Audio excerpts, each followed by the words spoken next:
इसी तरह ऐसे ही हमारे सदगुरु भगवान श्री साईनाथ का जीवन है, जिन्होंने ईश्वर को ढूंढा, पाया और स्वयं ईश्वर स्वरूप हो गए। अब से 25 साल पहले आध्यात्मिक चिंतक और वरिष्ठ IAS अधिकारी श्री सदाकांत शुक्ल ने अपने निवास पर सदगुरु भगवान श्री साईनाथ की पावन गुरुमूर्ति की स्थापना की थी और इसी स्थापना के 25 वर्ष पूरे होने के उपलक्ष्य में यहाँ पर रजत जयंती समारोह का आयोजन किया गया है। इस अवसर पर हम सभी यहाँ सदगुरु भगवान श्री साईनाथ को स्मरण करते हुए भक्ति संगीत की वर्षा में भीगेंगे और प्रसाद का आनंद लेंगे। मंच पर बाई तरफ हमारे श्री दत्तात्रेय भगवान और भगवान श्री साईनाथ जी विराजे हुए हैं। मैं अनुरोध करता हूँ श्री जीवी पटनायक जी से, अध्यक्ष वेतन समिति उत्तर प्रदेश, माननीय न्यायमूर्ति श्री SN शुक्ला साहब और श्री सदाकांत शुक्ल जी से कृपया मंच पर पधारें और भगवान दत्तात्रेय पर और भगवान साईनाथ के ऊपर माल्यार्पण करके और उनके सम्मुख जो दीपक रखा है उसको भी प्रज्वलित करें।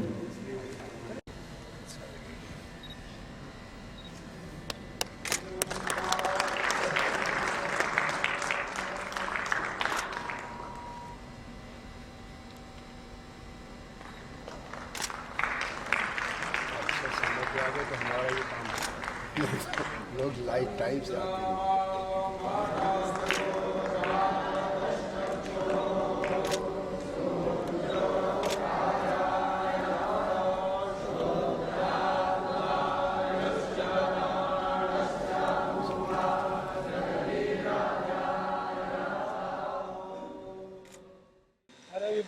ये मेरे लिए वास्तव में एक बहुत ही सौभाग्य का दिन है कि ये कार्यक्रम मैं आज इसको कर पा रहा हूँ। सामान्यतः मैं इस तरह के फंक्शन वगैरह करना या उसमें ऑर्गेनाइज करना मेरे लिए कठिन रहता है।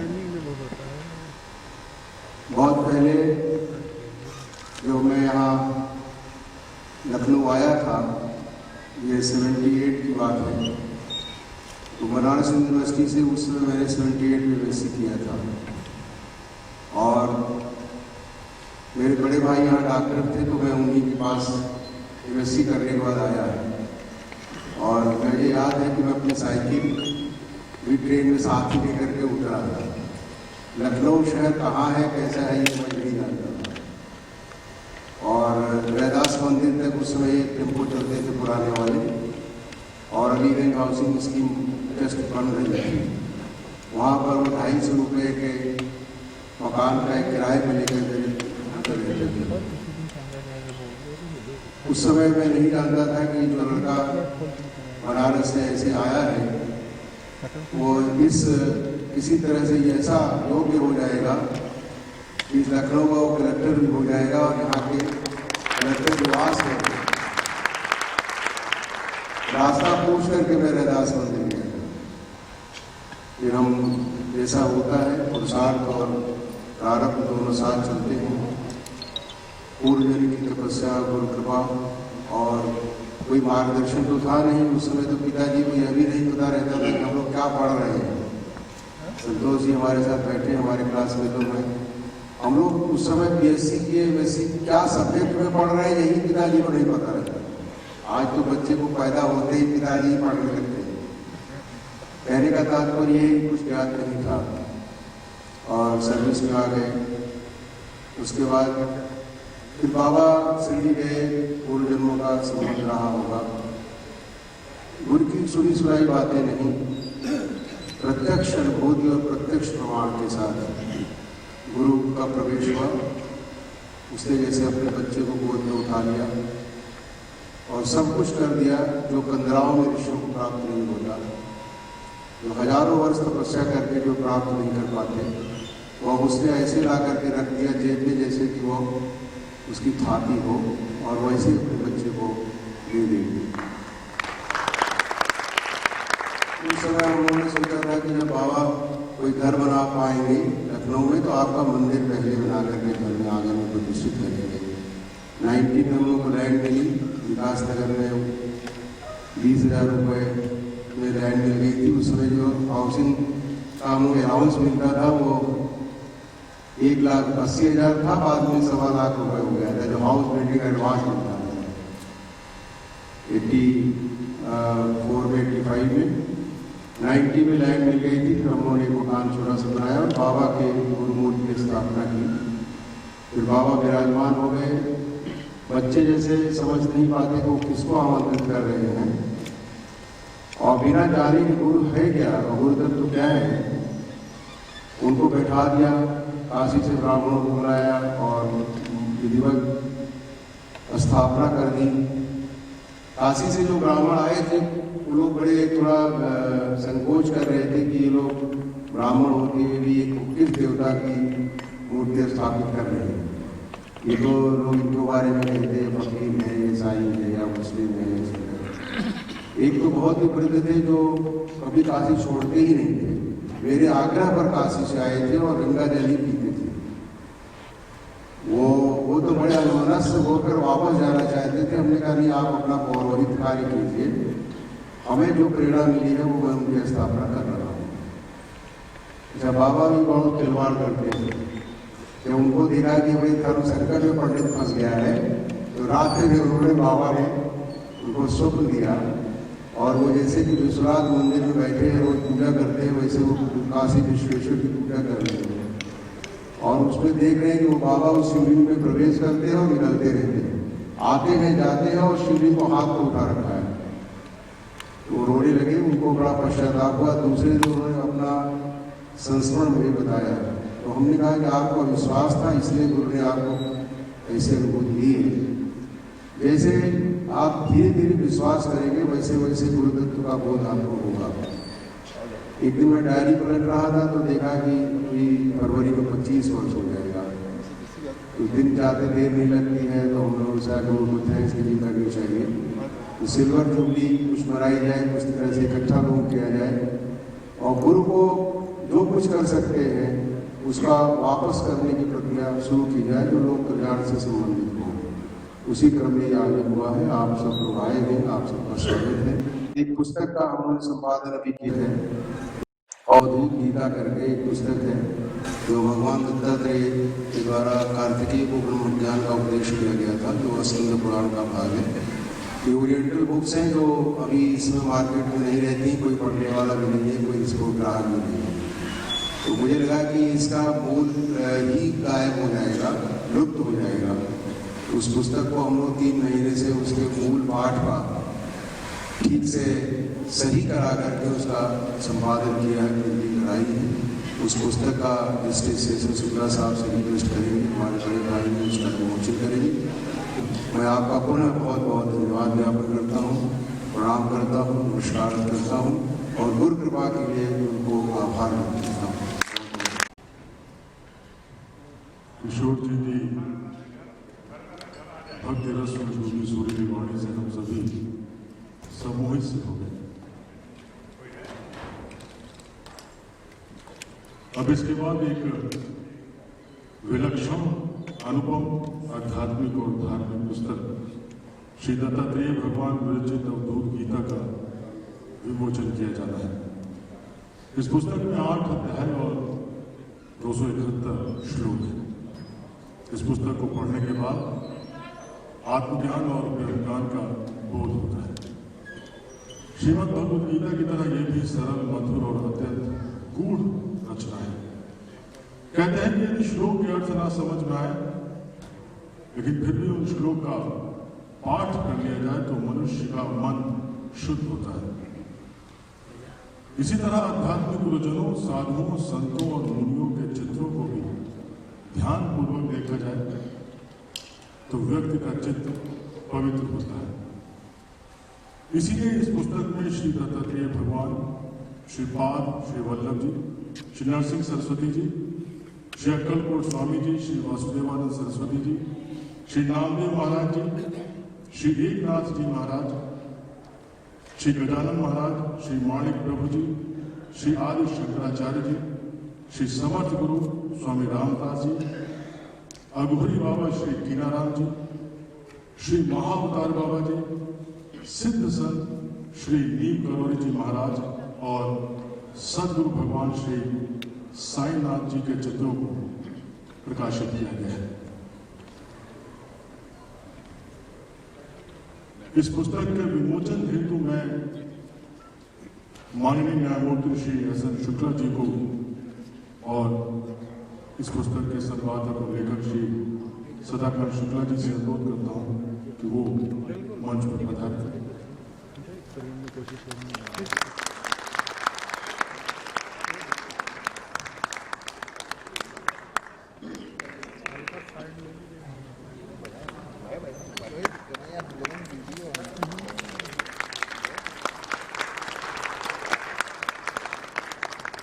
पुस्तक के विमोचन से पहले मैं सदाकांत जी से अनुरोध करता हूँ कि न्यायमूर्ति जी को स्नेह स्वरूप पुष्प प्रदान करें और उन्हें शॉल देकर सम्मानित करें।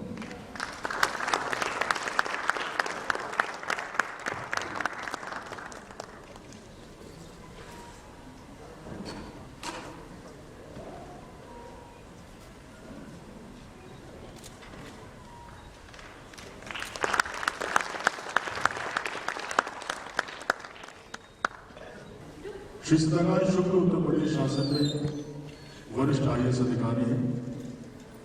आपकी माता जी अत्यंत धार्मिक विचारों वाली महिला थी और इसी कारण बचपन से ही आपकी आध्यात्मिक सोच को एक मजबूत रास्ता मिला। बचपन से ही श्री शुक्ल अत्यंत मेधावी और कुशाग्र बुद्धि के थे। पढ़ाई में हमेशा आपको सर्वोच्च अंक प्राप्त होते थे। इलाहाबाद में कमिश्नर रहते हुए वर्ष 2001 का महाकुंभ आपके नेतृत्व में ही सफलता के नए आयाम हासिल कर पाया।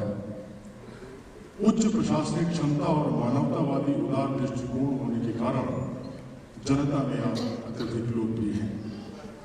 लखनऊ में जिलाधिकारी के रूप में सांप्रदायिक सद्भाव की मिसाल बनाने पर आपको राज्य सरकार द्वारा पुरस्कृत भी किया गया है। आरंभ से ही आपको भारतीय दर्शन और आध्यात्म में अत्यधिक रुचि रही है।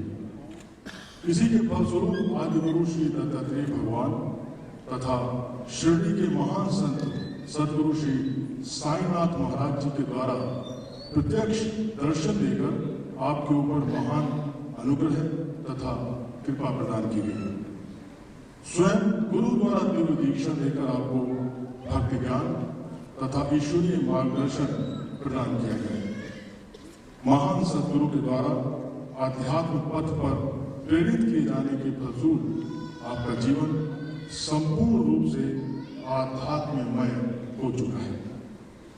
सरल धार्मिक जीवन व्यतीत करते हुए आपके द्वारा आध्यात्मिक मार्ग की कुछ सिद्धियां भी प्राप्त की जा चुकी हैं। आप उच्च कोटि के साधक और प्रतिभाशाली व्यक्तित्व के धनी हैं। सिद्ध संतों की कृपा, आशीर्वाद और अनुग्रह का प्रत्यक्ष प्रमाण आपके जीवन में हर पल जीवंत रहता है।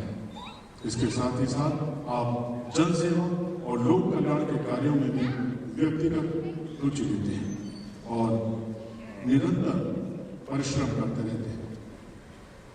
आपके द्वारा कुछ अन्य पुस्तकों का संपादन और लेखन कार्य भी अभी चल रहा है।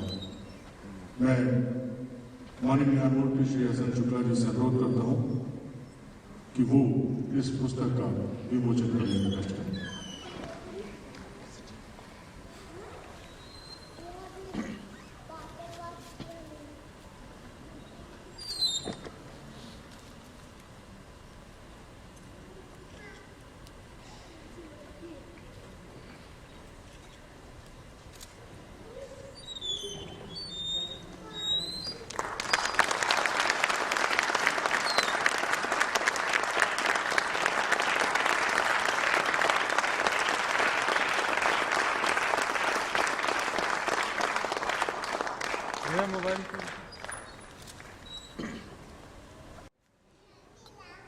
भगवान दत्तात्रेय जी को प्रणाम करते हुए एवं श्री साईनाथ जी महाराज को प्रणाम करते हुए मेरे बड़े भाई श्री सदाकांत जी एवं उपस्थित आने सभी विशिष्टजन को भी मैं सादर प्रणाम करता हूँ।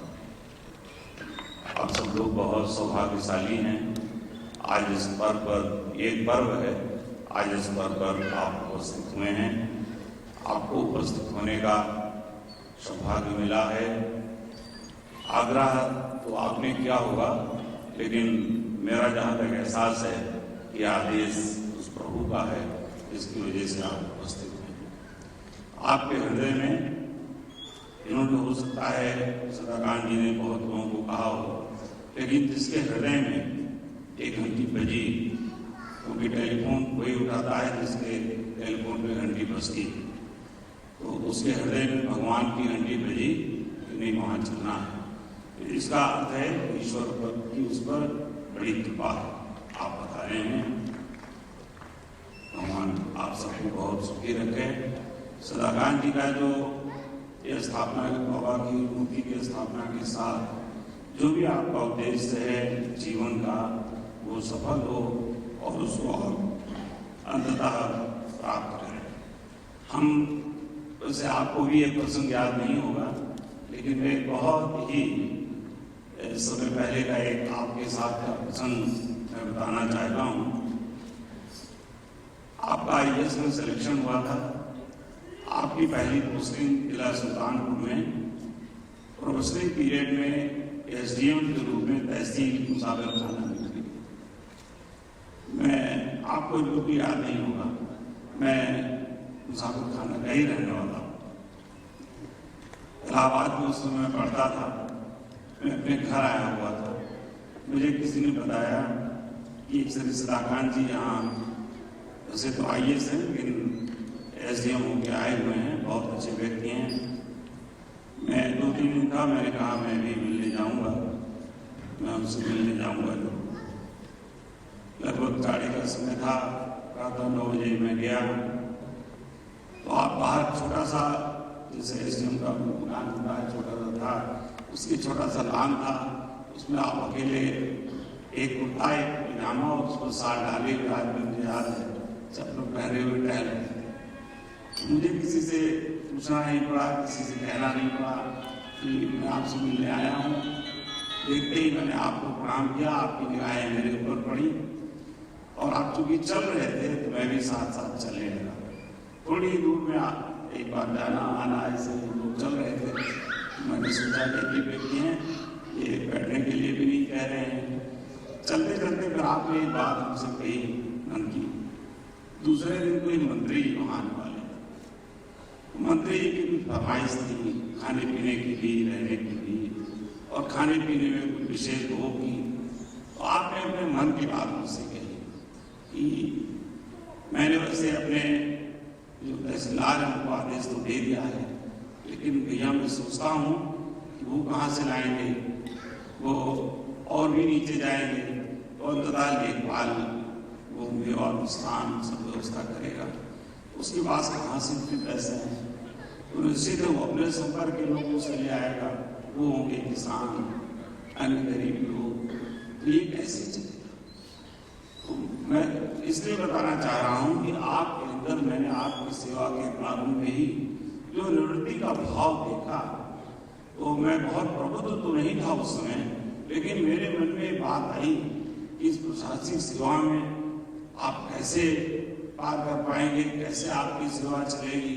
यहाँ तो बहुत व्यवस्थाएं हैं, फिर भी मैंने देखा कि आप जो है अपने इस प्रशासनिक जीवन को में सामंजस्य बनाते हुए भगवत भाव का, और आज आप जो है इस मैं समझता हूँ सेवा के अंतिम पड़ाव में ईश्वर की आप पर बड़ी कृपा है।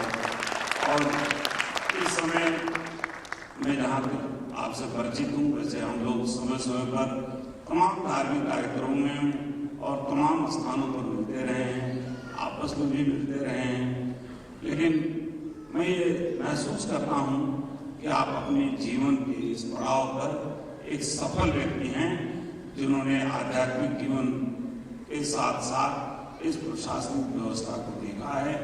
और जो व्यक्ति अध्यात्म के साथ कोई भी कार्य करता है, चाहे वो प्रशासनिक व्यवस्था में हो, इंजीनियर हो, आर्टिस्ट हो, साइंटिस्ट हो, डॉक्टर हो, कानूनविद हो, वो निश्चित ही मैं कह सकता हूं कि अपने उस कार्य को एक परमार्थिक रूप में आगे बढ़ा सकता है और प्रतिष्ठित कर सकता है। संत के लिए कोई वस्त्र की आवश्यकता नहीं, हमें नहीं कह सकते। वैसे ठीक है, जो कुछ भाव हैं, वस्त्र के भाव हैं, वो आपके उस जो सरल सहज भाव है उसको परिमार्जित करते हैं, लेकिन इसका ये अर्थ नहीं है कि बिना पीताम्बर के व्यक्ति संत नहीं हो सकता। मेरा इसी तरह आप सबसे भी अनुरोध है कि आप जहाँ भी हैं, आप इस आध्यात्मिक भाव से अपने जीवन को आगे बढ़ाएं, समाज में इसका उत्तमपूर्ण परिचालन करें, जिससे समाज की जो दिशा है वो आध्यात्मिक भाव से ईश्वर की तरफ उनकी कृपा के माध्यम से समाज को लाभान्वित हो और ये समाज एक सुगठित रूप से अच्छी दिशा की तरफ बढ़े। मेरा आप सबसे यही निवेदन है। मैं पुनः आप सबको प्रणाम करता हूँ और भाई साहब को मैं इस अवसर पर बहुत बहुत बधाई देता हूँ कि आप जो है आपने ऐसा आपके मन में आया इस आयोजन का, ईश्वर आपको सफल करे। ये भाव ईश्वर का जो आप में है पूर्ण रूप से पुष्पित और पल्लवित होता है और आप समाज के अग्रणी के रूप में अपने को प्रतिष्ठित कर सकें। हम सब लोग जो उस दिशा में अभी परिपक्व नहीं है, आपको के अनुयायी हों और समाज आपका अनुकरण करे, ये मेरा ईश्वर से ये मेरी प्रार्थना है और सबसे मेरा निवेदन है। बहुत बहुत धन्यवाद।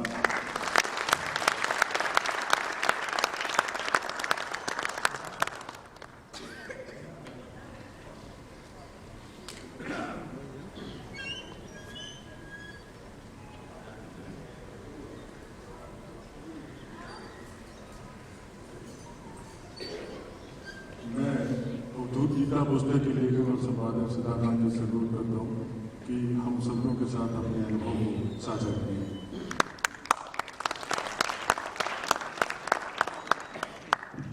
रामानंदीय जस्टिस एस शुक्ला साहब हमारे भाई की तरह हैं और आप सभी लोग आत्मीय जो यहाँ आए हैं, सबका मैं स्वागत करता हूँ और निवेदन करता हूँ। सब लोग परिचित हैं, अलग अलग नाम लेने अर्थ नहीं है, सब मेरे मध्य हैं, सब आत्मीय हैं। गुरु कृपा को प्रकाशित कर देना चाहिए या उसको सांसारिक लोगों को उसको बता देना चाहिए, इसके बारे में दो तरह की राय है। कभी कभी ये रहता है कि ईश्वर और गुरु कृपा और अनुभूतियों को बताना नहीं चाहिए, और कभी कभी ये रहता है कि उसको सार्वजनिक रूप से संसार को अवश्य बता देना चाहिए। समय आने पर अवश्य बताना चाहिए। जब बाबा से भेंट हुई तो बाबा जन्म जन्म के पिता, जन्म जन्म के गुरु, उसी तरह मिले होंगे। फिर एक समझा दिया कि संसार और ईश्वर दो तत्व नहीं है, ईश्वर और संसार एक ही तत्व का बना हुआ है। ये संसार परमात्मा का प्रकटीकरण है, परमात्मा का मैनिफेस्टेशन है। इसलिए संसार इंडिपेंडेंट कार्य नहीं करता है, it is being governed by the God always. एक एक पत्ता जो है वो बिना उसके नहीं हिलता, कार्य और कारण सिद्धांत के आधार पर ये परमात्मा से ही उत्पन्न होता है, परमात्मा में स्थित रहता है, परमात्मा में ही लीन हो जाता है। यद्यपि भारतीय दर्शन में संसार की स्थिति के बारे में प्रतिबिंबवाद कहा गया कि प्रतिबिंब की तरह है, त्रिकाल अशक्त है, त्रिगुणात्मक है, माइक है, इसकी अपनी कोई स्वतंत्र सत्ता नहीं है। लेकिन व्यवहारिक जगत में ये त्रिगुणात्मक संसार भासता है। इसलिए हमने कहा कि इस ज्ञान का हमारे लिए क्या उपयोग हो सकता है। पहले मैं सोचा था भाग भाग करके हिमालय की कंदराओं में चले जाएं, वहां भाग गए, वहां पर बद्रीनाथ केदारनाथ में साधुओं से मिले, वो ज्ञान नहीं है। तो बाबा कहते थे तुम समझते हो कि यहाँ पर रहने से साधु हो जाओगे, एक दिन न रह पाओगे। यहाँ का जो बर्फीली हवा चलती है और यहाँ का जो कठिन जीवन है, और फिर तुम समझते हो कि ईश्वर हिमालय की गुफाओं में है और संसार में ईश्वर का अभाव है। जब तक तुम परमात्मा को समष्टि सहित, उसकी प्रकृति सहित नहीं टोटलिटी में समझते हो, तब तक तुम्हारा ज्ञान अधूरा है। परमात्मा एक ही है और अपनी प्रकृति सहित है। इसलिए संसार में वापस जाओ, नौकरी करो, वहाँ हर तरह के सब लोग मिलेंगे। ये संसार त्रिगुणात्मक है, गुणमयी प्रकृति है। यहाँ उद्दाम है, बंदूक लेके घूम रहे, कोई कुछ गाली बक रहे, कोई कुछ दारू पी रहे, कोई सब दूध पी रहे, कहीं साधु बैठे हुए हैं, कहीं चोर बैठे हुए हैं, कहीं डाकू बैठे हुए हैं। तुम्हारी दृष्टि क्या है? उनको किस रूप में तुम देखते हो? और इस हाल में इतने लोग अपने अपने रंग के कपड़े पहनकर बैठे हुए हैं। जिसकी जो इच्छा है, अपनी स्वेच्छा है। ये नहीं कि आप जो कपड़े पहने वही आपके पास कपड़े हैं, ये आपका ऑप्शन है कि आपने आज ऐसा कपड़ा पहन रखा है। लेकिन कपड़े के अलावा भी आप हैं। ऐसा नहीं कि हम आपके कपड़े के आधार पर आपको ज्यादा नमस्कार करेंगे, आपने बड़ा रंगीन कपड़ा पहन रखा है। ऐसा भी व्यक्ति हो सकता है जो बिना कपड़े का बैठा हो और मैं उसको ज्यादा नमस्कार करूं। तात्पर्य यह है कि ऋषियों ने ईश्वर और संसार की व्याख्या करते हुए कहा कि जैसे मछली पानी में रहती है लेकिन मछली पानी नहीं है। आप हाल में बैठे हैं लेकिन आप हाल नहीं हैं। कुर्सी पर बैठे हैं लेकिन आप कुर्सी नहीं है। कपड़ा पहने हैं लेकिन आप कपड़ा नहीं है। गाड़ी से आए हैं लेकिन आप गाड़ी नहीं है। उसी तरह से इस पंच महाभूतात्मक शरीर में जीवात्मा जो परमात्मा है, जो आपका सच्चिदानंद स्वरूप है, जो आप शुभ तत्व के बने हैं, आप वही हैं, आप शरीर नहीं हैं। लेकिन आपको इसका बोध नहीं है। जिस समय आपको अपने सच्चिदानंद स्वरूप का बोध हो जाएगा, उस समय ये प्रकृति और आपका शरीर आपके अधीन हो जाएगा। इस तरह से संसार को, तो मैंने कहा बाबा इसका उपयोग हम कैसे करें? बोले मैं देखो तुम्हें उपयोग बताता हूँ प्रैक्टिकल लाइफ में। तो जैसे मैं डीएम था तो सब आ जाते थे, बैठ जाते थे, नेता जावे नहीं करे साले बैठे नहीं बोलते। तो मैं बाबा से कहता था बाबा आप इसको कौन जाएगा? मन में अपने कहता था तो थोड़ी देर में कहता अच्छा साहब मुझे आज्ञा दीजिए, मुझे जाना है। माने मैं ये प्रयोग करता था कि मैं ईश्वर से कहूँ और ईश्वर इस व्यक्ति को प्रेरित करे कि ये चला जाए। तो ये प्रयोग मैंने जब शुरू किया तो देखा कि वो हर चीज मान लेता है। मैं कहता हूँ कि ऐसा है अग्नि बुझ जाए, तो उन्होंने कहा अग्नि से नहीं बुझ जाए, वो बुझ गई। तो उपदृष्टा अनुमंता च भर्ता भोक्ता ईश्वर परमात्मा अभिचोक्तः देहेस्मिन् पुरुषः अस्मिन् देहे स परः पुरुषः परमात्मा अभिचोक्तः। उपदृष्टा अनुमंता भर्ता भोक्ता ईश्वर। अनुमंता अनुमोदन, मुख्यमंत्री जी से हम लोग फाइल में जब अनुमोदन ले लेते हैं तो शासनादेश हो जाता है। तो हमने कहा हम ईश्वर से अनुमोदन ले लेते हैं। ईश्वर से अनुमोदन ले लीजिए, पृथ्वी पर कोई सत्ता उसको काट नहीं सकती है। लेकिन हम उससे अनुमोदन लेने का अभ्यास ही हमारा नहीं है। तो रोज उसके अभ्यास में जो अंतःकरण में ही बैठा है, उससे अगर आप अनुमोदन लेने के लिए कोई बाहरी चीज तो है नहीं कि बाहर से आप फोन पर आप अनुमोदन लेना हो। ईश्वर सर्वभूतानां हृदय से दृष्टि नाम सर्वभूतानि यंत्रारूढ़ानि मायया तमेव शरणं गच्छ सर्वभावेन भारत तत्प्रसादात् परां शान्तिं स्थानं प्राप्स्यसि शाश्वतम्। जब मैं गीता की पुस्तक में याद है माता जी ने माँ से मैंने पैसे लिए थे तो उसने कहा था जाकर किताब पढ़ने के लिए लेना। तो मैंने बस स्टैंड से गीता की पुस्तक ली थी 70 में। तो कुछ मुझे समझ में नहीं आता था, एक भी श्लोक समझ में नहीं आता था। लेकिन मैं शौकिया रखे रहता था, जैसे लड़के शौकिया रखे रहते हैं, लेकिन उसमें मुझे कुछ समझ में नहीं आता था। बाबा से मिला तो बाबा से हमने कहा कि बाबा कहे मुझे पढ़कर सुनाओ। तो हमने कहा मुझे तो कुछ आता नहीं है। बोले तुम कब समझोगे? चलो मैं तुम्हें पढ़ाता हूँ। फिर जब गुरु ने वो पढ़ाया अध्यात्म का बोध, तो एक एक शब्द की व्याख्या, एक एक श्लोक की व्याख्या वर्षों तक की जा सकती है। क्षर सर्वाणि भूतानि कूटस्थ अक्षर उच्यते द्वाइमो पुरुषो लोके क्षर अक्षरेव च क्षर सर्वाणि भूतानि कूटस्थ अक्षर उच्यते। क्षर सर्वाणि भूतानि, इसी की व्याख्या उठा करने लगा 3 महीना। जितनी मृत्यु, जितने चीजें हो रही है वो चराचर जगत की, वो सब दिख रही है। जितने अस्पतालों में मृत्यु हो रही है, जितनी जगह आग लगी हुई, जितने भूकंप आ रहे हैं, सारा संसार मृत्यु और क्रंदन से भरा हुआ है। उसने कहा देखो कि संसार की नश्वरता को देख रहे हो? मैंने कहा मैं नहीं देख सकता। बोले तब कैसे साधु बनोगे? ये तो रोज यहाँ होता। क्षर सर्वाणि भूतानि, तो संसार को असत्य समझते हुए भी व्यावहारिक सत्ता के रूप में ईश्वर की शक्ति का इस्तेमाल करके इसको नियंत्रित करो। फिर देखोगे कि डेलीगेटेड पावर, जैसे मैं अगर प्रमुख सचिव हूँ, एडिशनल चीफ सेक्रेटरी हूँ, तो गवर्नमेंट की पावर, डेलीगेटेड पावर मैं यूज करता हूँ। मैंने जिस विभाग का मैं हूँ, उस विभाग का अधिकारी हूँ, वो गवर्नमेंट की पावर है जो मुझे डेलीगेट की गई है और मैं उसको इस्तेमाल करता हूँ। उसी तरह परमात्मा की डेलीगेटेड पावर, गुरु की डेलीगेटेड पावर यूज करो लोक कल्याण में। संसार और ईश्वर भिन्न नहीं है, उसको एक करके देखो, फिर देखोगे कि तुम्हें बहुत सी शक्तियां और सिद्धियां प्राप्त हो रही है, जिसका तुम लोक कल्याण के लिए प्रयोग करो। लोगों को सन्मान करना चाहिए। और दूध गीता तो ये भगवान दत्तात्रेय, ये पागलों को गीता है। एक लेवल पे आके जाके फैकल्टी गड़बड़ हो जाती है, क्योंकि संसार के लोग समझते हैं कि ये काम का नहीं है, क्योंकि उसकी बुद्धि उस स्तर पर पहुंचती है कि बाह्य चेतना से चराचर जगत की चेतना मिल जाती है, तब गधे, कुत्ते, बिल्ली अलग नहीं दिखाई पड़ते। उपासनी एक थे, महात्मा थे, वो शिरडी में आए तो बहुत दिन तक वहां रहते थे। बाबा ने उनसे कहा कि तुम खंडोबा के मंदिर में रहो, तो वो रहे 1 साल। उनको लगा कि ये कुछ हमारी तरक्की नहीं हो रही, क्योंकि बाबा हमसे कुछ कहते नहीं कि तुम सवेरे उठो, शाम को बैठो, या गायत्री जप करने के लिए कहते हैं।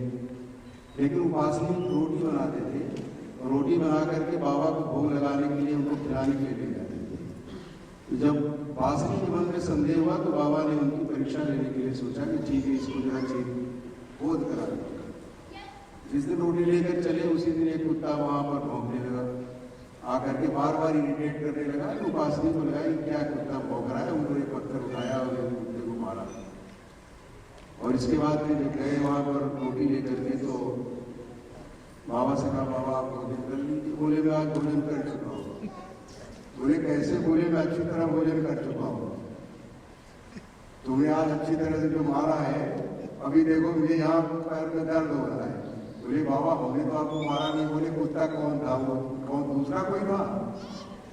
कुत्ता और बिल्ली दूर से तुम देख रहे हो, जब तक तुम उसमें मेरा रूप को नहीं समझोगे, तब तक तुम ईश्वर को कैसे देखना चाहते हो? तुम समझते हो कि मैं कोई हाड़ मांस का यहाँ व्यक्ति हूँ जो बैठा हुआ। वो महाचैतन्य सत्ता परमात्मा की एकमात्र सत्ता है। विद्या ज्ञान संपत्ति राम स्त्री सुनिचय सभागी पंडिता संरक्षणा। फिर गीता ऐसे बोलने लगी जैसे आप गलती से नल का पानी खोल दे, बम्मा खोल दे और उसमें पानी बहने लगे, इस तरह से गीता प्रवाहित होने लगी। तो मैंने कहा है कि ये तो आपने पढ़ाया नहीं, हम तो ये लग रहा है कहाँ से आ रही है, जैसे कोई नल खोल दिया गया हो। तो बोले शास्त्र अपने आप खोलते हैं। एक एग्जाम्पल दिया, चूंकि हम लोग IAS ऑफिसर थे, कलेक्टर बहुत रहे, तो उसी का एग्जाम्पल बाबा देते थे। जैसे हम लोग ट्रेजरी का, जब कलेक्टर होते तो ट्रेजरी का चार्ज लेने जाते हैं। कलेक्टर माने ट्रेजरी का पानी, ट्रेजरी माने खजाना। अब वो सिंगल लाख, डबल लाख सब रखता है, लेकिन जब कलेक्टर साहब जाते हैं तो पूरा हिसाब किताब रख करके और सारे लाख खोल के गिर गए और वहां पर वो रहता है। जब हम लोग जाते हैं तो बस भाई क्या ठीक है, दस्तखत करा दिया, चाय वाय किया, अच्छा जरा इस रजिस्टर दिखाओ कितने हैं क्या है, एक आध रैंडम चेकिंग कर ली, उसके बाद उसने सैल्यूट किया और हम चले आए, फिर बंद हो गया। अब इसके बाद कोई कितना भी कोशिश करे उस डबल लाख को नहीं खोल सकता। उसने कहा कि आपने हमारे लिए क्यों खोल दिया, ये आपने अपनी ट्रेजरी। उसने कहा आप इसकी योग्यता रखते हैं, इसलिए सारे शास्त्र स्वयं आकर बताते हैं कि साहब मैं ये हूँ, आप बताइए मैं आपकी क्या सेवा करूँ, क्योंकि समस्त शास्त्रों की उत्पत्ति परमात्मा से हुई है और आपके अंतःकरण में है। लोग कहते हैं कि ईश्वर है कि नहीं है, इस पर विवाद करते हैं। मैं कहता हूँ ईश्वर है नहीं है उसको छोड़ो, तुम हो कि नहीं। अपने एग्जिस्टेंस के बारे में तुम्हें कोई शक है? तो कहते नहीं साहब क्या बात कर रहे हैं, मैं तो हूँ ही पूरा अच्छी तरह बैठा हुआ हूँ। तो मैंने कहा जब तुम अपने वजूद के बारे में, अपने शरीर को सत्य मान करके अपने एग्जिस्टेंस को इतना दृढ़ता से कह रहे मैं हूँ, और ईश्वर के संबंध कहते हो कि मैं नहीं, वो नहीं है। इसलिए अपने जब स्वरूप को और अज्ञान को इतने तुम अच्छी तरह कहते हो कि मैं ये हूँ, जबकि ये रॉन्ग एड्रेस है। कौन है सदाकांत, कौन है? 50 साल बाद पूछेंगे तो कोई साहब सदाकांत नाम का तो कोई आदमी है नहीं, बहुत अफसर थे पहले के, मरा गए होंगे, बच्चे होंगे, क्योंकि पहले से हमने रॉन्ग एड्रेस देना शुरू कर दिया था। अपना शरीर का परिचय देते थे, फिर पिताजी का ये परिचय देते थे, शरीरों का परिचय देते थे, अपने स्वरूप का परिचय कभी हमने नहीं दिया। सच्चिदानंद रूपं शिवोहम शिवोहम। अपने स्वरूप का बोध होने पर ये संसार आपको उसी तरह से विनम्र आज्ञाकारी शिष्य की तरह संचालित होगा, आज्ञा का पालन करेगा। इसलिए उसका स्वरूप का अनुसंधान भी करो, नौकरी भी करो, संसार में रहो। फिर बात इस पर हुई कि योगियों में कौन बड़ा योगी है? जो हिमालय की कंदराओं में बैठा हुआ तपस्या कर रहा है वो योगी है, या संसार में हमारी तरह पैंट शर्ट पहन के खुराफात करता रहता है? आप तो अच्छे भले लोग हैं, आप लोगों से बात मुलाकात हम लोग के लिए बड़ा सौभाग्य का विषय है। ये कैप्टिव ऑडियंस है, भले लोग हैं, आपसे इंटरेक्ट कर रहा हूँ। 90% तो हम जिनसे इंटरेक्ट करते हैं वो भगवान ही बचाएगा। ऐसे कैसे लोगों से हम लोग रोज मुकाबला करते हैं। सर ने कहा ही कि मैं कैसे नौकरी कर पाता हूँ, इतना सीधा लड़का है ये, लेकिन 35 साल में मैं पहलवान बन गया, और बड़े बड़े पहलवानों के एक विचित्र कर देते हैं। कारण ये है कि वो सीख गए सब पहलवानी। तो उन्होंने कहा कि कौन साधु है जिसकी बुद्धि निरंतर समाधिस्थ है और ईश्वर अनुसंधान में लगी हुई है? आंख कान बंद करके जो ईश्वर अनुसंधान कर रहा है वो साधु है, या पहलवानी कर रहा है, यहीं पर घूम रहा है पागलों की तरफ, टाई कोट पहन लेता है, कभी नंगे रहता है, कभी कुछ रहता है, वो साधु है? बोले साहब यहाँ वाला शरीर साधु है क्योंकि वो अखाड़े का साधु हो, व्यवहारिक संसार के सत्ता। क्योंकि हमें जब हिमालय में गुरु मिले तो उन्होंने कहा कि तुम यही रहो।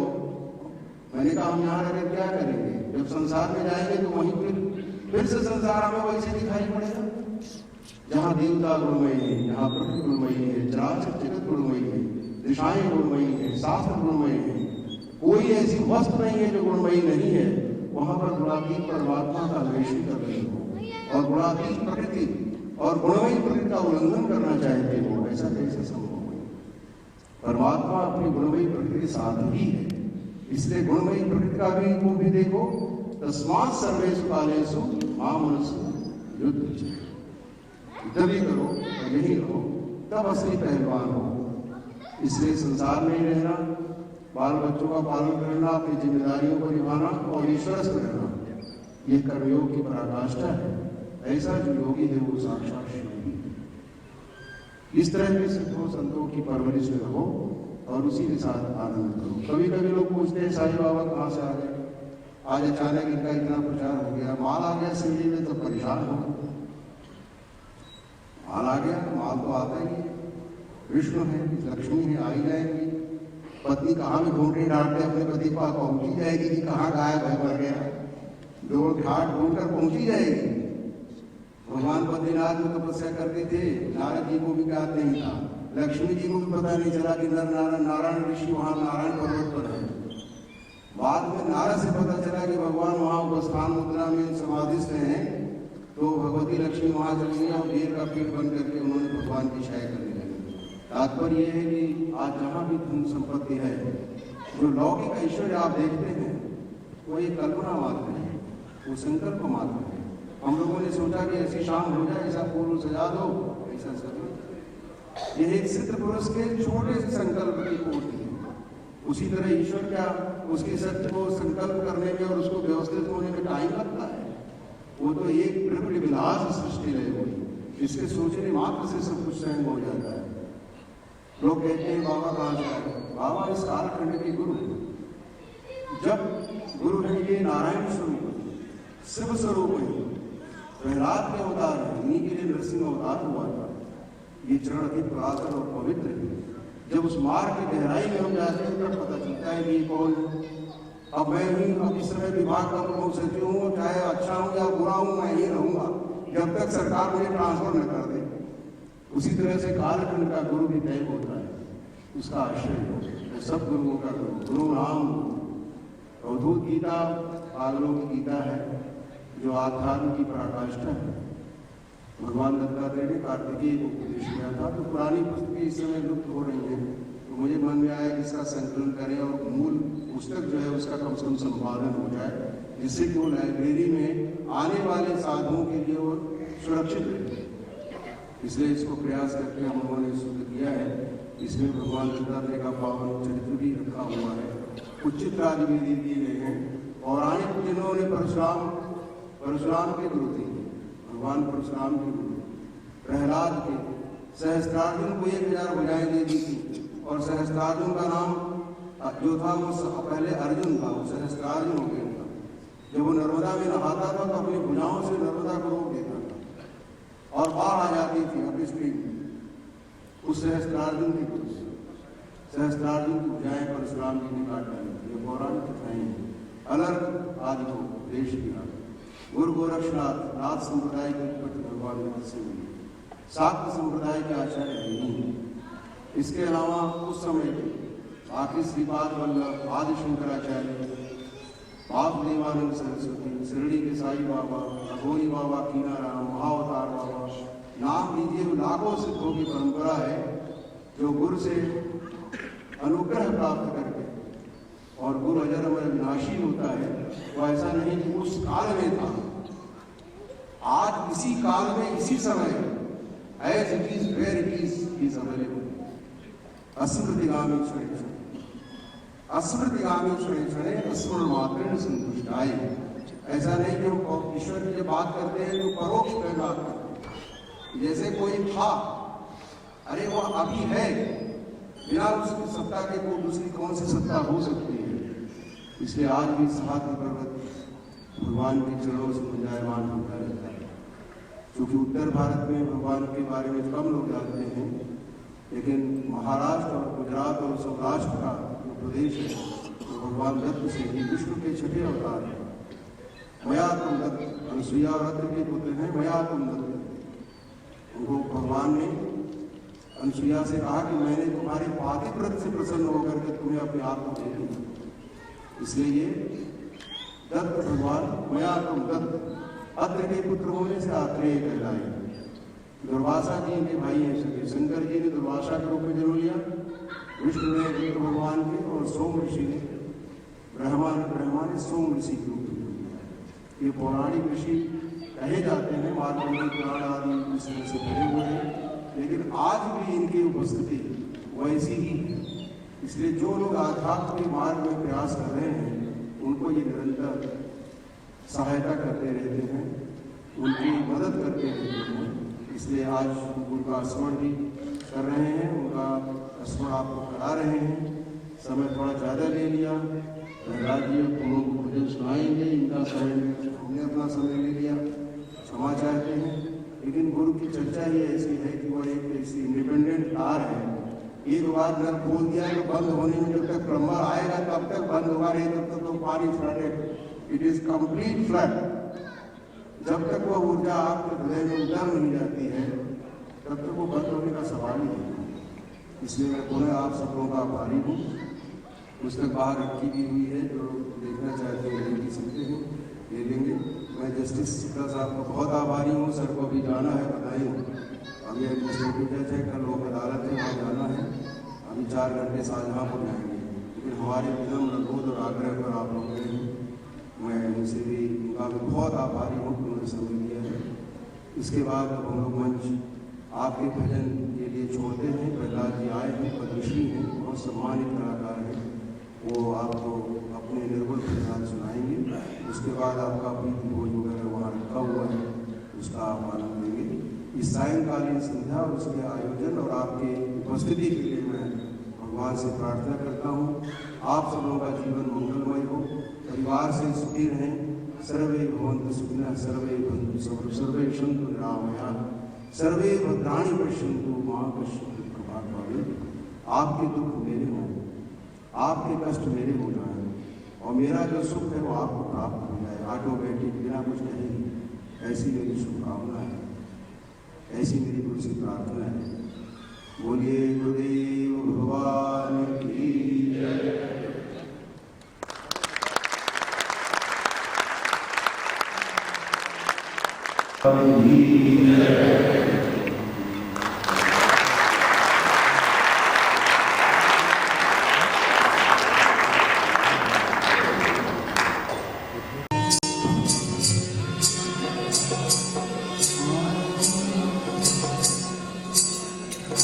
जो दिल माही तेल है, जो दिल माही तेल है, जो जलमत गया तेरा साई तुझ में बसे, तू जाग सके तो जा। कस्तूरी काया कुंडल बसे, कस्तूरी काया कुंडल बसे, मृग ढूंढे बदमा ऐसा साईं घट घट बसे और दुनिया जाने ना। जिसने जाना उन्होंने क्या कहा?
निराकार को जब आकार से रूप में बनाएंगे तो हो सकता है अलग अलग हो। इसलिए कहा है निराकार भी होकर स्वामी सबका पालन करता है, निराकार के बंधन स्वामी जन्म मरण नहीं करता है।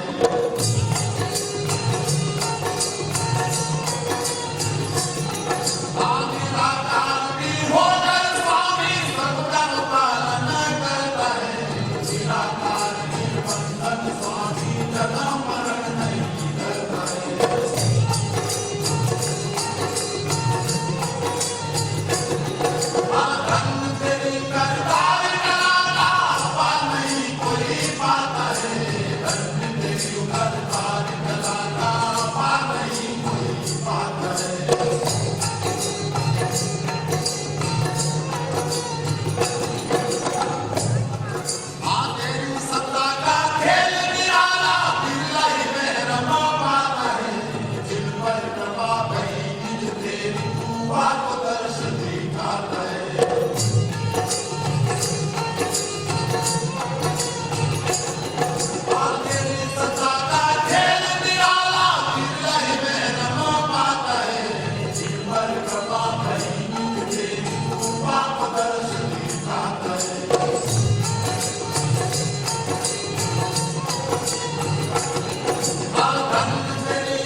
दुर्भाग्य कहिएगा, समझेगा या ना समझेगा।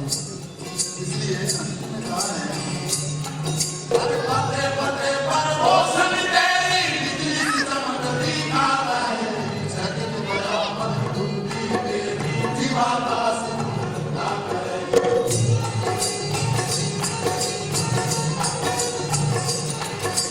पते पते पर रोशन तेरी बिजली सी चमक दिखाता है, जगत बराबर धुंधी तेरी जीवाता से दिखाता है।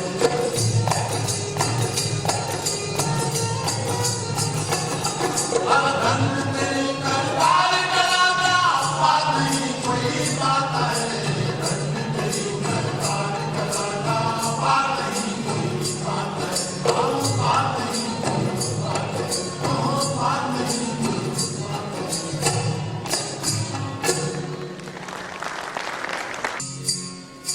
लेकिन धीरे धीरे देवना और धीरे सब कुछ हो,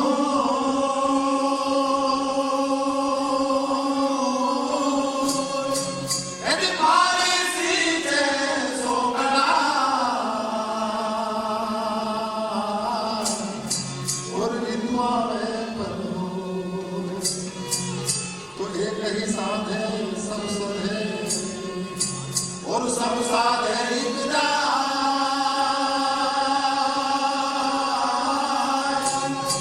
यदि भारी सीते मूल को, तो पूरे बने मूल को सींचने की या मूल से जुड़ने की जरूरत, और मूल सबका एक है। पर जिन्होंने मूल पकड़ लिया, पर चढ़ने के यदि तरीका याद नहीं हो तो भी थोड़ा होश रहता है कि पता नहीं खट्टा है कि मीठा है। यदि हम किसी वृक्ष के गोड़ को पकड़ करके या मूल को पकड़ कर वहीं बैठे रहे और चढ़े नहीं, और चढ़ भी गए पर चखा नहीं तो पता नहीं। इसलिए कहा है, तेरे मूल पकड़ा तो क्या हुआ, यदि पुरगड़ा तो क्या हुआ, चढ़ने की गमना।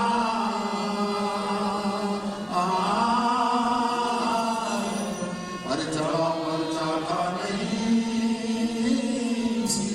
तो होश रही मनवा, तो मन में हौसला राखिए, यदि मन में हौसला राखिए, तो बुरे पल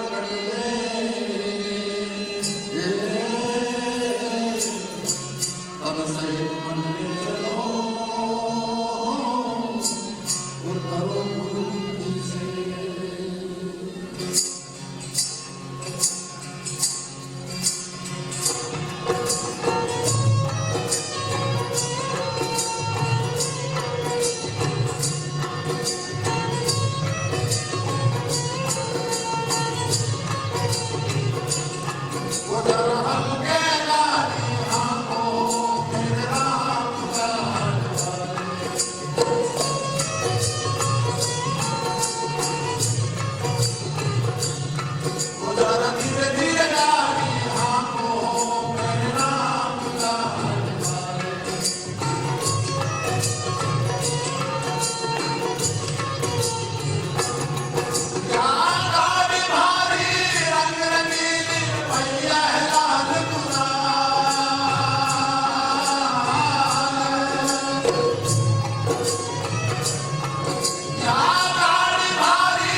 धीरे धीरे गाड़ी आंखों मेरे नाम का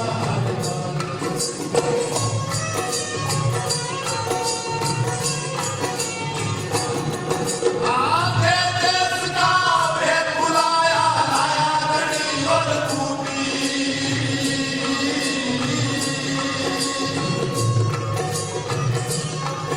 आगे देश का भेद बुलाया लाया घड़ी और खूबी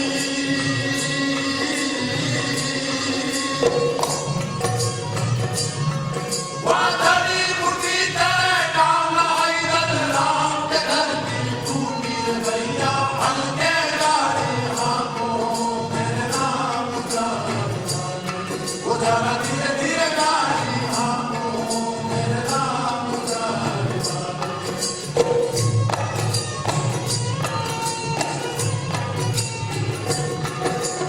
हर इंसान के अंदर जो एक सुप्रीम पावर है या जो एक चेतन में सत्ता है, निकलने के बाद में सभी हमारे का सत्ता है। और इसी बात को कभी जरूर कहते हैं कि 5 तत्वों का पुतला और मानव दरिया नाम और एक कला के बिछुड़ते बिसर गया सब काम। हमारे सबके अंदर एक ऐसी कला है जो यदि अलग हो गई तो सभी हारेगा। वो जब हारे जाएगा तो सब कहते हैं तब तो जल्दी का जबकि इसको इतना सजाते हैं, संभालते हैं, रखना भी चाहिए, परंतु उनके भी क्या होता है। आका जना मिल मतो उठायो बांधी काट की घोड़ी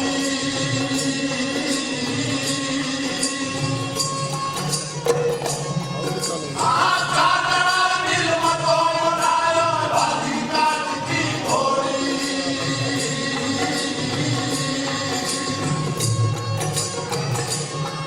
घर ले जाके मर घर पे रखिया भूख दिनी जैसे होली में भैया हल्के गाड़ी आंखों मेरे नाम का वो जरा धीरे धीरे गाड़ी आंखों मेरे नाम का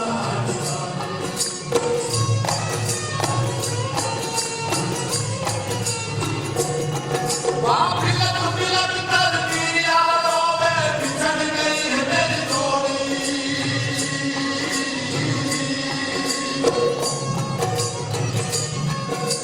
बिलक बिलक कर दिया रोवे रोवे बिछड़ गई है मेरी जोड़ी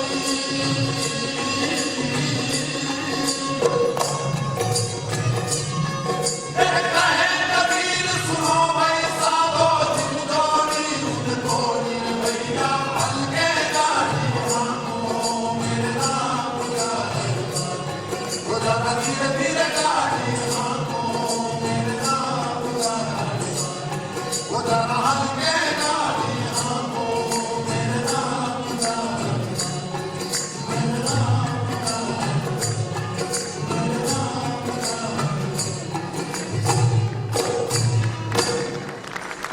पूरे सतगुरु के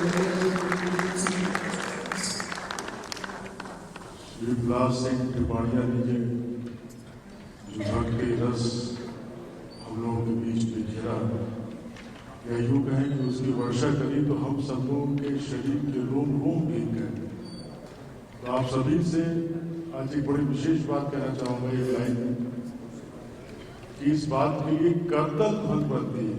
ताली में इसलिए भी कह रहा हूँ कि बहुत सारे लोग तालियां दे बजाते हैं, करतल ध्वनि हमेशा ऐसे होती है।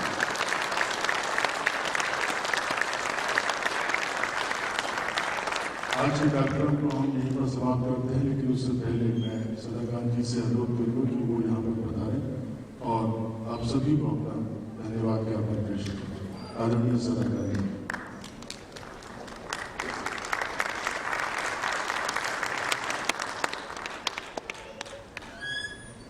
हम लोगों के मेहमान श्री प्रहलाद सिंह त्रिपाठिया जी, उनके साथी जो हम लोगों के रिक्वेस्ट पर लखनऊ आए और आपने एक अलग तरह के अंदाज में मैंने आज ये वाह भजन सुना है।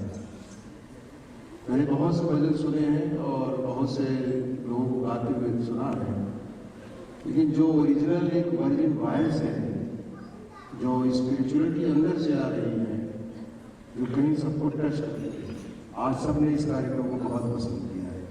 मैं सबकी तरफ से, पूरे ऑडियंस की तरफ से, लखनऊ की तरफ से, अपनी तरफ से, परिवार की तरफ से आपको धन्यवाद ज्ञापित करता हूँ। बहुत ही गहराई से शुक्रिया अदा करता हूँ। ये मेरे मन में आया था कि एक छोटा सा कार्यक्रम रखेंगे। गुरु कृपा के 25 साल हो गए, उसको एक थैंक्स गिविंग तो देना ही चाहिए। उस तरह से जो आंतरिक उन्होंने अपना उपासना की वो की, सार्वजनिक रूप से जब एक कार्यक्रम सोचा था तो हरिओम से पूछा कि किसको हम लोग बनाए। आजकल सामान्यतः एक प्रोफेशनल भी है, लेकिन उसमें वो बात नहीं है जो आप में आज देखने को मिली है। मैं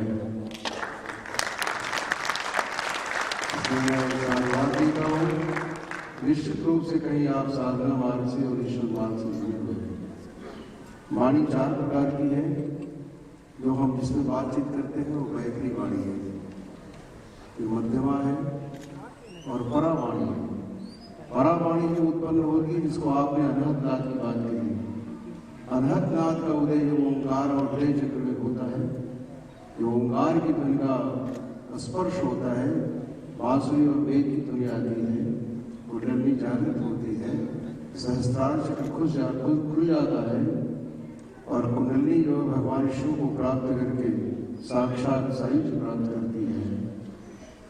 कबीर प्रारंभिक अवस्था में कबीर को देखने से ऐसा लगता है कि वो वैष्णवों के वैरागी संत से चल रहे हैं, लेकिन बाद में योगियों के मार्ग की पराकाष्ठा को पहुंच गए हैं।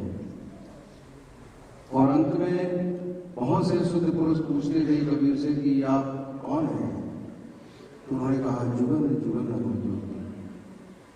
सतयुग में हम पहली पावरी, त्रेता छोरी डंडा, द्वापर में हम अणबद बहरे, कलह फिरौ सतखंडा, काशी में हम प्रगट भये हैं, रामानंद चिताए। इस तरह से हमारे यहाँ भारत में संतों के जो महान योगदान को कभी कभी वो लोग विस्मृत कर जाते हैं। ये संत कहाँ से आते हैं, किस तरह से यहाँ रहते हैं, सामान्य रूप से दिखाई नहीं पड़ते, जनजीवन में ओतप्रोत हो जाते हैं और जनजीवन को इतना प्रभावित करते हैं कि उनके जाने के बाद भी उनके एक शब्द अमोघ हो जाते हैं। इसलिए जो लोग इस मार्ग को जानते हैं, जो लोग, इसलिए ये नहीं है कि आप क्या पढ़ते हैं, क्या जानते हैं।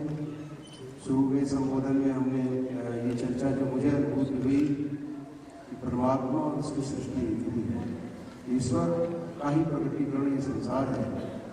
टोटलिटी में जो ईश्वर को एक जानता है वही ईश्वर को जानता है। वायु यथैको भुवनो प्रविष्टो रूपो रूपो प्रतिरूपो बभूव, एकस्तथा सर्वभूतान्तरात्मा रूपो रूपो प्रतिरूपो भविष्य। ये कठ प्रश्न का ऋषि कहता है। अग्निर्यथैको भुवनो प्रविष्टो रूपो रूपो प्रतिरूपो भविष्य, एकस्तथा सर्वभूतान्तरात्मा रूपो रूपो प्रतिरूपो भविष्य। हाथी में ईश्वर हाथी की तरह नहीं है।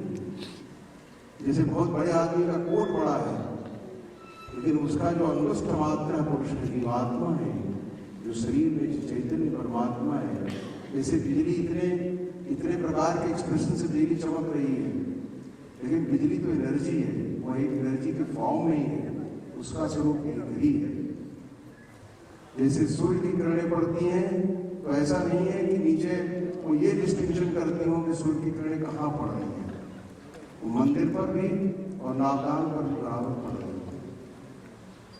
वर्षा होती है तो यह नहीं होती है कि ऊपर देखे कि नीचे ऊसर का ऊसर है कि अभी उपजाऊ खेत है वहां बरस जाए, ऊसर वाले को छोड़ दे, क्योंकि वह समत्व है, परमात्मा के समत्व है।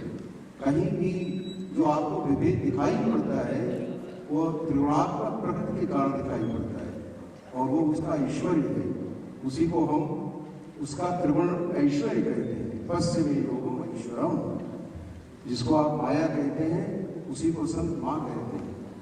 जिसको वेदांत माया कहता है उसी को संत माँ कहता है। और इस तरह से वो ईश्वर और उसकी पराशक्ति को साध्य कर लेता है। इसलिए वह संसार में भी ईश्वर की उपलब्धि ऐसा नहीं है कि संसार छोड़ना है, संसार में रहते हुए भी उसकी उपलब्धि करना और अपने कर्तव्य कर्म को करते रहना, फाइल करते रहना। फाइल पूछ लेती, ईश्वर से पूछ लो फाइल ओके करते कि नहीं। कभी कभी सब फाइल भेज देते हैं तो सोचते हैं साहब तो पढ़ते नहीं है, वो दस्तखत करके आ जाएंगे, हो जाएगी। हमारे बहुत से सब यहाँ बैठे अफसर पर जानते हैं, वो फाइल रुक जाएगी, वही रुक जाएगी, उसी पर क्वेश्चन मार्क हो जाता है, बाकी सब क्लियर हो जाएगी। उपदृष्टा अनुमंता च भर्ता भोक्ता महेश्वर परमात्मा विचोक्त देहिष्मिन पुरुषत्व अस्मिन् देहे स परः पुरुषः परमात्मा अभिचोक्त। उपदृष्टा अनुमंता भर्ता भोक्ता महेश्वर, हम उससे कभी बातचीत नहीं करते, वो हृदयस्थ है लेकिन बातचीत नहीं करते। पड़ोसी से बात करेंगे, टेलीफोन 24 घंटा ऑन रहेगा, पता नहीं कितने कितने लोगों से बात करेंगे, ईश्वर से बात नहीं करेंगे जो आपके हृदय में ही है, इतने नजदीक है। और कभी साधु संतों से मिलते हैं तो कहते मुझे ईश्वर दिखलाओ। अरे भाई कहाँ से दिखलाओगे, तुम अपना ईश्वर के अंदर नहीं देख पा रहे हो, अपने हाथ से आप कहते मेरी आंखें दिखलाओ। अरे भाई तो अपने आंख अपने हाथ से छोड़ो। लेकिन थोड़ा बड़ा हो रहा है, लेकिन आपको जाना है, लेकिन इसलिए चर्चा ही कर रहे हैं कि हमारे यहाँ कभी कभी लोग ये कहते हैं कि जो ईश्वर मार्गी है वो साधु कपड़ा पहन के बाहर घूमे डंडा लेकर। मैं उसको साधु नहीं मानता, वो साधु तो हम ही है, लेकिन यहाँ अखाड़े का जो पहलवान है वो असली साधु है। उसको हम मानते हैं जो प्रकृति के साथ रहता है, जो तमोगुणी प्रकृति के साथ रहता है, जिसको श्मशान में भी कोई फर्क नहीं पड़ता और महल में भी कोई फर्क नहीं पड़ता, जिसकी बुद्धि ईश्वर में और समत्व में स्थित हो चुकी है, वह असली साधु है, वो साक्षात शिव। विद्या विनय संपन्ने ब्राह्मणे कविहस्तिनी सुनी चैव सुभागे चिर पंडिता दर्शन। इसलिए ईश्वर को भी ज्ञात करो और संसार में भी रहो, मौज करो, लेकिन ये जानते रहो कि ये नाटक है, मिथ्या है। जैसे फिल्म में काम करते हुए समझ लो कि खाली फिल्म ही है ये, उसी तरह से किसी विभाग का प्रमुख सचिव रहते हुए जान लो कि फाइल है, बस फाइल का नाटक है, उसमें इन्वॉल्व मत हो, सरकारी काम की तरफ से करो। और इसके बाद यत् करोसि यदश्नासि यत् जहोसि तदासि यत् तपस्यसि कौन्तेय तत्पुरुषमदर्पणम् चेतसा सर्वकर्माणि मयि सन्निष्ठ मत्परः बुद्धियोगमुपासक्तः मच्चित्तम् सत्तम्। समस्त कर्म को, समस्त प्रकृति को ईश्वर को देते रहो, ये उसका काम है। हम थोड़ी चाहते हैं कि मैं वृद्ध हो जाऊं, लेकिन वृद्ध हो रहे हैं। मैं नहीं चाहता कि मेरी आंखों से दिखाई ना पड़े, लेकिन मेरी आंखें देखना बंद कर देती हैं। इसका मतलब है कि मैं इस शरीर का मालिक नहीं। अगर मैं मालिक होता तो ये मेरे अंदर में रहता, काम करता, मैं तो कहता भाई डायबिटीज ना हो। मैं तो बहुत बचा के चल रहा था कि एक्सीडेंट मेरा ना हो, लेकिन पता नहीं कहां से आ गया और उधर से घुस गया और एक्सीडेंट हो गया और मैं अस्पताल में पड़ गया। इसका मतलब है कि इसका गवर्नेंस किसी और के हाथ में है। जिसके हाथ में गवर्नेंस है उसको समझो, उसके साथ मित्रता स्थापित करो कि वो तुम्हारा सहायक और मित्र हो जाएगा। वही गुरु भी है, वही ईश्वर भी है, वही संसार की पृथ्वी भी है। इसलिए ऐसा नहीं है कि अगर आप ऑफिसर हैं क्योंकि परमात्मा किसी के सापेक्ष नहीं है, वो हमारे कोट और पैंट के सापेक्ष नहीं है। एक बार ज्ञान हो गया तो अगर हम कोट पहने रहे तब भी हम उसी तरह से अफसर हैं, केवल लुंगी पहन के बैठे रहे तब भी हैं, कुछ न पहने रहे तब भी हम वही रहेंगे। जब एक सामान्य व्यक्ति की उपाधि उसका साथ नहीं छोड़ती है तो क्या परमात्मा की पराशक्ति कहीं जो है अन्यत्र चली गई है तो उसको वापस लाना पड़ता है। इस तरह से ईश्वर को भी अनुसंधान करो, संसार में भी मस्त रहो, कार्य करो और किसी प्रकार से अपनी बुद्धि को उसमें लगाओ, बुद्धि को लगाओ। मन मना भव मद भक्तो मद्याजी माम नमस्कुरु मामे वैश्य सत्यम ते प्रतिजाने प्रयुष। जिस गुरु की चर्चा हम लोग कह रहे थे वो तो अस्मृति है, अस्मरण मात्र संतुष्टा है। जैसे शिरडी में बहुत भीड़ होती थी तो बाबा कहने लगे कि मेरे लिए तो एक नमस्कार भी पर्याप्त है।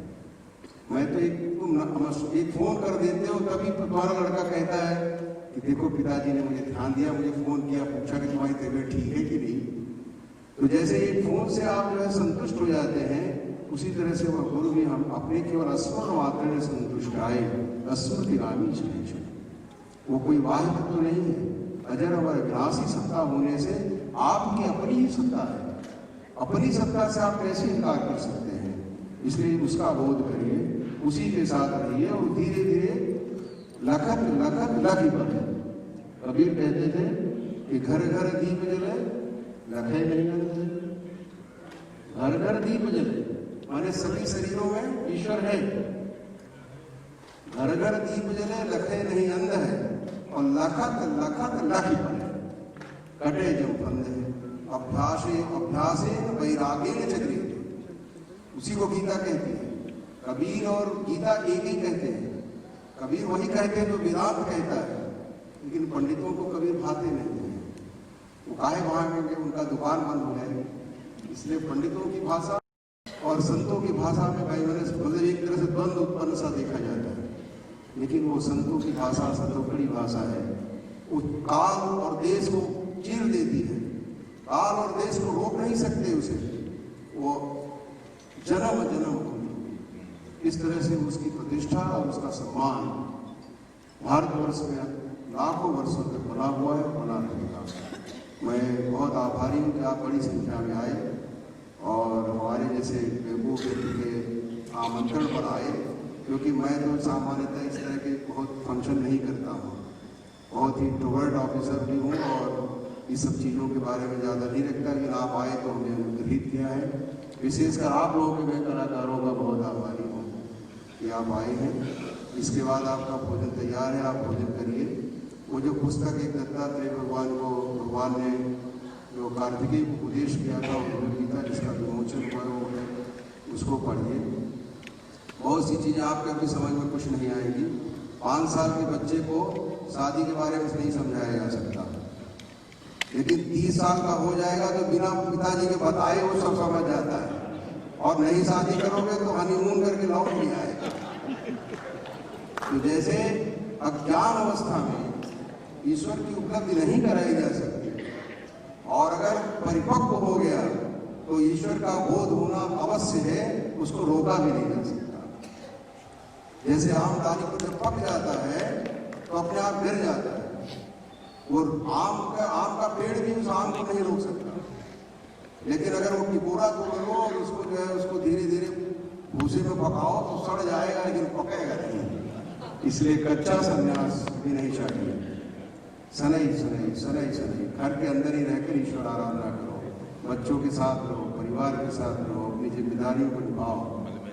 अपने परिवार के साथ, अपने लोगों के साथ प्रेम नहीं कर सकते तो ईश्वर के साथ क्या प्रेम करो? ईश्वर तो बहुत बड़ा है, बहुत बड़ा है। उसका हृदय, उसका आकार तो समझते हैं पूरी, सबको वो स्वीकार किए हुए। जब तुम सामान्य रूप से लोगों से प्रेम नहीं कर सकते हो तो परमात्मा से प्रेम करने के बाद क्या कर सकते हो तुम? इसलिए पहला पाठ तो यही है कि उससे प्रेम करो, स्वयं से प्रेम करो, उसकी सृष्टि से प्रेम करो, सन्मार्ग पर चलने की चेष्टा करो, और अपने कामों के बारे में, अपने कार्य और कर्तव्य के बारे में अकाउंटेबल रहो। ऐसा है क्योंकि वो तो कैमरा है, खींच रहा है, फोटोग्राफी हो रही है। तुम कितना कह दो कि नहीं हमने झूठ नहीं बोला, वो तो फिर कैमरा खींच के दिखा देता है, मैग्नीफाइड ग्लास रहता है, और अंदर ही बैठा है। दूसरा कोई फोटो खींचता तो मैं कहता हूँ साहब इन्होंने गलत फोटो खींच लिया, लेकिन आपका फोटो आपके अंदर ही बैठा हुआ ईश्वर खींच रहा है।